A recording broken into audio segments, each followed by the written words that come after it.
This is not financial advice. This video is for education only. 90% of beginners lose money in the stock market because they don't know this basic rule.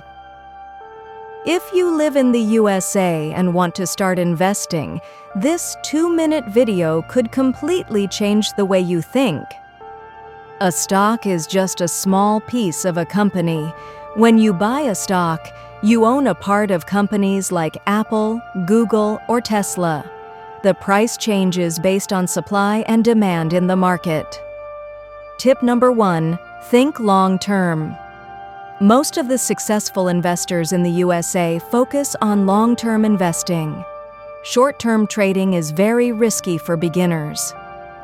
Tip number 2, start with ETFs. ETFs like the S&P 500 or Total Market ETF are perfect for beginners. They're lower risk and provide steady growth over time. Tip number 3, use dollar cost averaging. Invest a fixed amount every month and don't worry if the market goes up or down. If you're a beginner, comment "Start" below. In the next video, I'll show you exactly how to start investing